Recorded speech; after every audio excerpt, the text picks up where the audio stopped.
বাড়ির সমস্ত ভালো মোমবাতিগুলোর জীবন অতিষ্ঠ করে এখন বানানো হচ্ছে আয়ুর্বেদিক মোমবাতি। আর এই উদ্ভট কাজের আইডিয়া এসেছে মায়ের মাথাতে।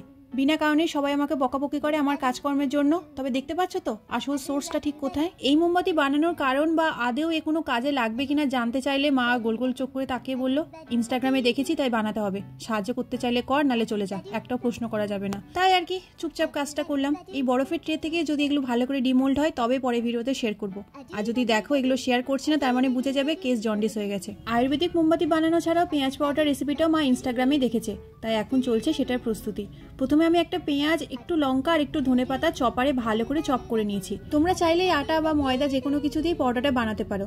তারপরে বড় করে একটা রুটি বেলে তার মাঝখানে চপ করা সবজিগুলো দিয়ে ঠিক এই পদ্ধতিতে ভালো করে ভাঁজ করে এটা ত্রিকোণা করে বেলে নেবে। বেলার সময় এর পেট ফেটে পেঁয়াজ লঙ্কা বেরিয়ে গেলেও কোনো চাপ নেই, ভাজার সময় এটা ঠিকঠাক হয়ে যাবে। তারপরে এটাকে হালকা আঁচে সুন্দর করে এপিট ওপিট করে ভেজে নেব। তবে পেঁয়াজের স্টাফিং বানানোর সময় আমার ভুল হয়েছিল যে পেঁয়াজে আগে আমি লবণ দিয়ে ফেলেছিলাম, যার ফলে পরের দিকে পেঁয়াজগুলো এত জল কাটছিল যে ভালো করে বেলা যাচ্ছিল না। তাই তোমরা যখন পেঁয়াজটাকে চপ করবে তখন আগে থেকে লবণ দেবে না, তাহলে আর এই সমস্যাটা হবে না।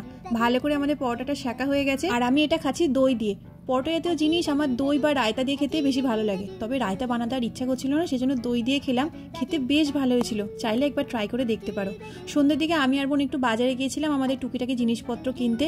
তারপরে এক পেট খিদে নিয়ে ঢুকেছি আমরা একটা সাউথ ইন্ডিয়ান দোকানে। এর আগে একদিন আমি আর মা এসেছিলাম আর এত ভালো লেগেছে এখানকার ধোসাটা আমাদের, সেজন্য বোনকেও নিয়ে এসেছি। তবে প্রথমে আমরা ধোসা অর্ডার করলাম, তবে আসতে দেরি হবে বলে আমরা অর্ডার করলাম দই বড়া। আর কিছুক্ষণ পরে দেখি দই বড়া আর ধোসা একসাথে দিয়ে গেছে। মানুষ আন্দাজে আমরা অনেক খাবার অর্ডার করে ফেলেছি, তবে খাবারটা এতটাই ভালো ছিল যে পেট ভরে গেলেও মন আর ভরতে চাইছে না।